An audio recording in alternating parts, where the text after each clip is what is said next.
Hello, my name is DJ Jack. Welcome to my studio. It's called Studio 79.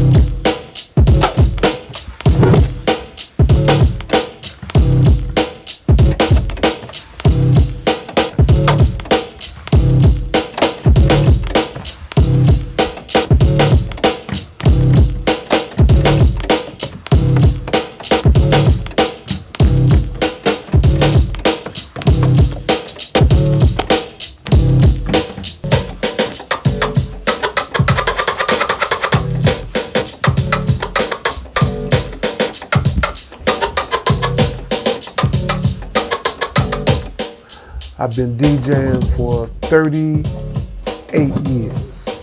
Started when I was in high school, approximately 1983.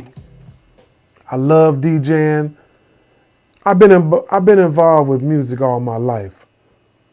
I was a musician once upon a time.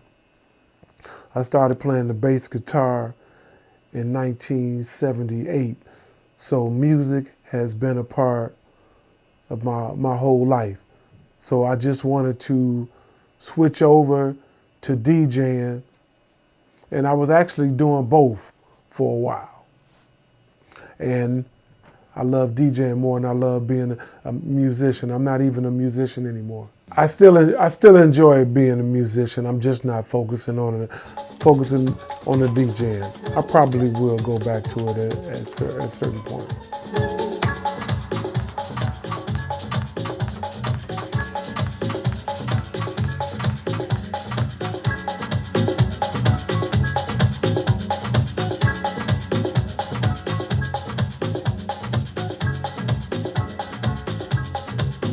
With DJing, it's a lot of things you can do with your hands, as far as blending the music, scratching the music, playing hip hop. And you could do so many things with DJing, playing different genres of music, house music, hip hop music, stepping music, blues. And the beautiful part of being a DJ is watching the people enjoying your music and dancing on the dance floor. When you see people dancing, that's an indicator that they're enjoying your music. So your job is to keep on playing songs after song to keep them engaged. And you know, it's funny when you DJ in parties, because it's a lot of times when you DJ parties, sometimes the crowd, they're into the music. They give you indicators that they're into the music. They might not be into dancing. So if you look at them sitting down at a table, if you see them bobbing their head or doing something like that, you know that they're enjoying your music, but it's always a good thing. Now, what's frustrating about DJing is when you're playing, you're trying to go through every genre of music, you're trying to get them engaged, and you don't see anyone dancing. In the back of our mind, the DJ is thinking, well, you're not doing a good job, but that's not always the case. It might just be that they're not into dancing right now at the moment, or they don't have enough courage to get out there on the dance floor.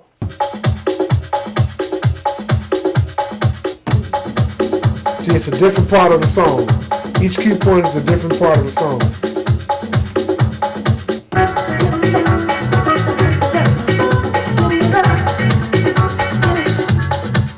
Well, as far as pricing, I normally charge $75 an hour, and that consists of a minimum party of 4 hours.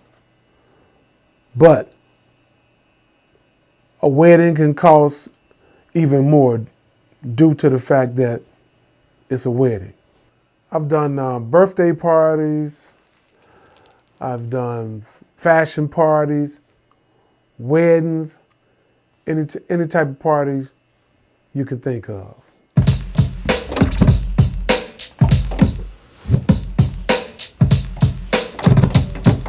Procedures and logistics of hiring me for a party.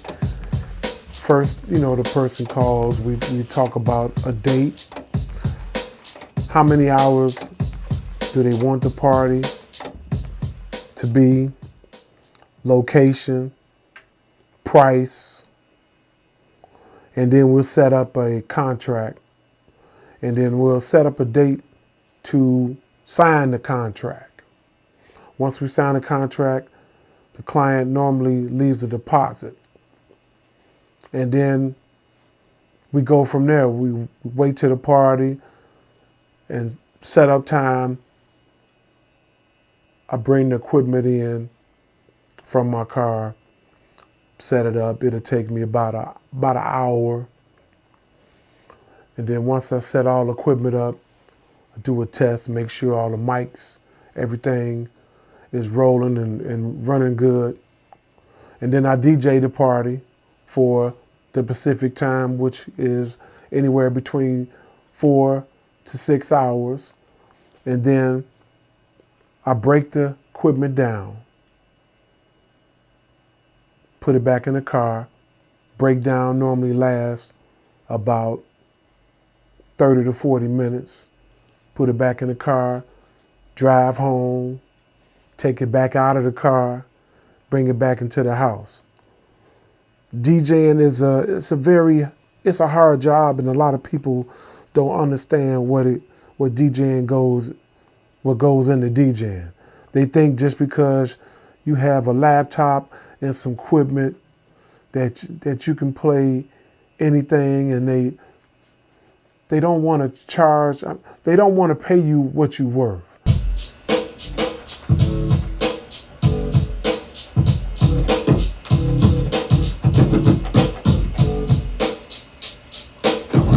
First, you start off with equipment that you can afford. A lot of this equipment is expensive, but you don't have to have expensive equipment to be a DJ. So you get the equipment that you can afford, and you immediately start practicing to it. And once you get better, then you start buying more quality equipment.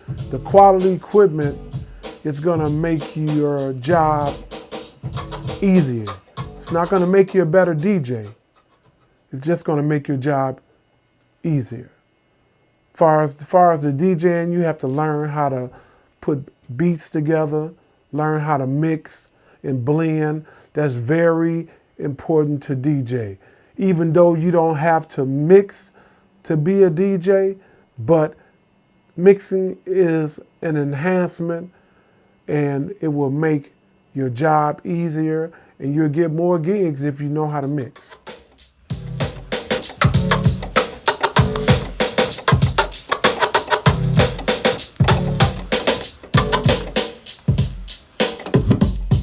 I had some guys that I went to high school with that was teaching me how to mix, and I pretty much got it on my own. I picked it up because I'm also a musician, and it's about beats. You have to count, like a song is 90 beats per minute. In order to mix two songs together, the beats have to go together. So you would mix two songs that's 90 beats per minute, or you could take a song that's 90 beats per minute and 93 beats per minute and slow one down to go with the one that's faster, or vice versa. And you have to count the beats in your ear, and that's how you become good at mixing. You can get a $100 or $200 controller, and a controller is literally 2 decks and a mixer made together. It's all in one piece. And then you need some type of laptop. It don't have to be a Mac computer. It can be a PC. And you need music. You have to have digital files loaded into the laptop, or you have to put them on a hard drive. And That's all you need. And some speakers in the home to start practicing. You don't need any DJ equipment to do a party yet until you get good. And then you have to start worrying about buying DJ speakers. But I would say a minimum of maybe about $500 can get you started.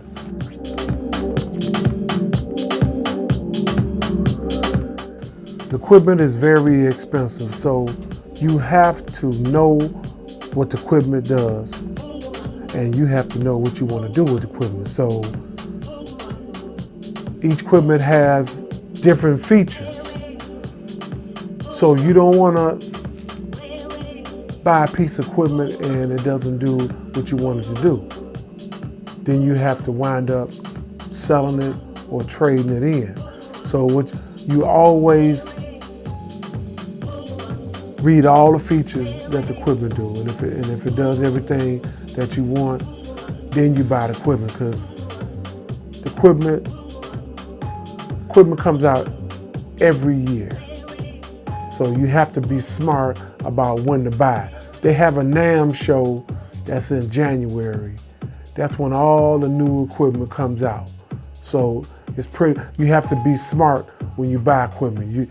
It's kind of like you would wait till after January to see what's coming out as far as equipment, and then you buy. You don't want to buy a piece of equipment and then when the NAMM show come around in January, a new piece come out, and then you want it, then you have to wind up selling the old piece or losing money to trade it in to get the new piece. So you have to be very selective on the brands that you buy too, because there's some brands that's better than others. This is a DR16 that has a hard drive built inside. Basically, this is a computer for music.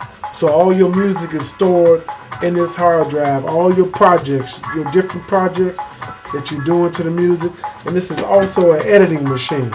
You would edit any music that you need to in this machine right here. This is a very, I love this piece of equipment. I had it since 2000. I've used it ever since that time. I don't think I'd never get rid of this piece of equipment. But now, what's replaced this is software. And I'm not a big guy on software. I'm a hardware guy. I like to do everything hardware, but hardware is more expensive than software. What about below it? What is this? This is a mini disc. This technology is outdated now. Mini disc came out years ago. It was supposed to take the place of a cassette tape. It's a square CD, a little small square CD, and show us. It has the same quality as a regular CD. Matter of fact, I think this CD sounds better than a regular playing CD. This is a mini disc. I still love the piece, but I don't use it anymore. But I can't get rid of it. Hold it up one more time so I can see it. This is a mini disc. You see how small? You see how small it is? Good. Yeah. Okay. Yeah, this looks like older equipment over here. This is all older equipment, isn't it?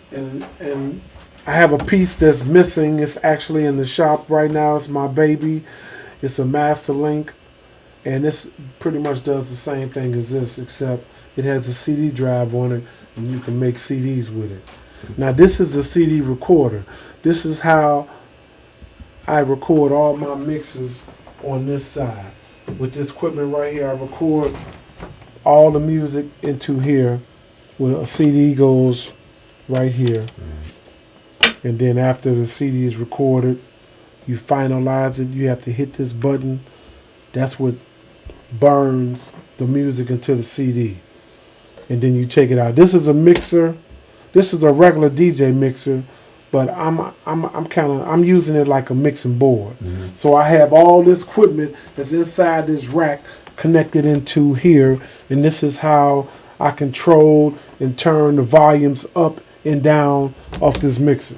If you don't have the money to buy brand new equipment, of course you can use OfferUp, Craigslist, or eBay. You just have to be selective on what type of equipment you're looking for, and you have to be conscious of who you buying it from if the equipment is going to work, because you can easily buy some equipment from eBay or OfferUp and the equipment doesn't work. So you have to be careful about that as well. Always play with the equipment. And if it's used, you tell the salesperson to plug it up, play it. You bring music with you, a CD or a flash drive. You have to test the equipment out. That's a must before you, especially if you're buying used equipment.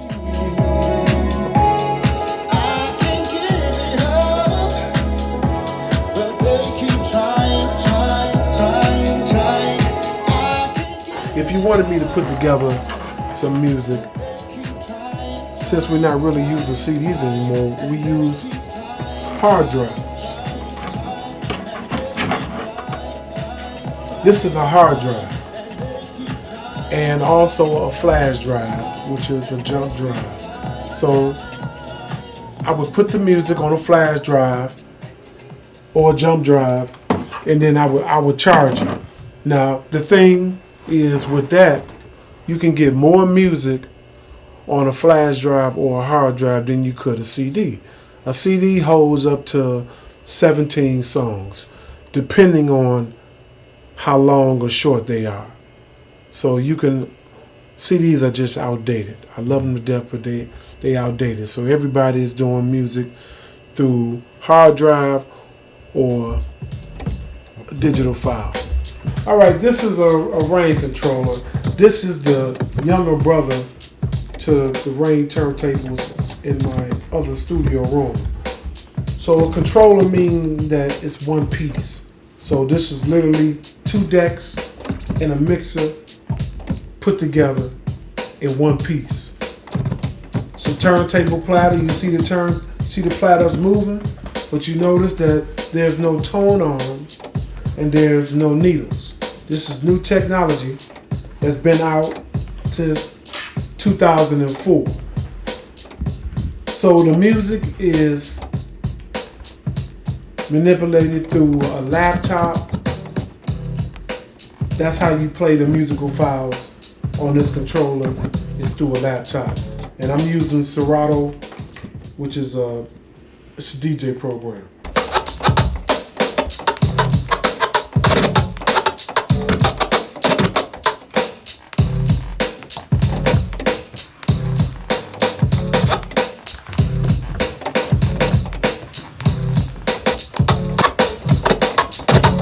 Okay, some red flags about DJing a party for customers is payment. You wanna make it clear to the customer that you want to get paid as soon as you walk into the establishment before you set up. You know, a lot of customers, they like to wait to the end of the party. They want to see how you do as a DJ, and they don't want to pay you at the end of the party. That's a red flag. Or another red flag could be when you load your equipment up late at night in the establishment or at your house. It's real late at night. It could be a potential, you could get robbed at the establishment or back at your house in the garage. So you have to be careful. You have to keep your eyes open at all times and make everything clear to the customer, all your wants that you want as far as getting paid so the party can be a success. Well, the DJing is just like, it's an art, just like if you want to be a rapper or if you want to be a basketball player. You buy the equipment, you practice tons of hours, you get real good, where you can make money and DJ yourself. This is a good tool, staying off the streets, staying out of trouble. And you can make money doing it. And it's a skill that you'll have forever. You'll know if by doing a lot of practicing and your friends or your relatives tell you you sound good, you can make some money doing this, then that will give the kids some encouragement to collect more music and put mixes together and putting your mixes out there in the street so somebody can listen to them. That's what's going to make you know that you can do this for fun or doing it for a living, is feedback from your peers, from your relatives, and from people in general. I also wanted to say that I'm a stepping instructor. I've been teaching stepping since '96, and it's an art form, dance, where I teach a 6 count. And I know you've seen it. Your parents probably been doing stepping for years. And that's another thing that you can get into to stay out of trouble. Kids are some of the best people to learn this art form because they don't have bad habits like adults do. Bad habits already think they know how to dance, so you have to break them out of this habit. With kids, I've worked with kids before teaching them how to dance, and they pick up very quickly. I wanted to work with kids. I graduated from college in 1988. I went to Langston University, and my major was criminal justice. And before I was a probation officer, I worked with kids in LA in a group home. And I wanted to have a job being a probation officer, working with kids.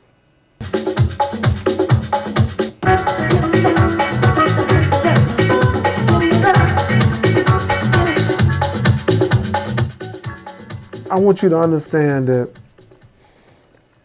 there's a lot of things you can do other than being on the street, getting into trouble. If you have some type of talent, use it. If you want to be a rapper, a DJ, or a singer, you need to put all your energy into that where you don't have to get into trouble.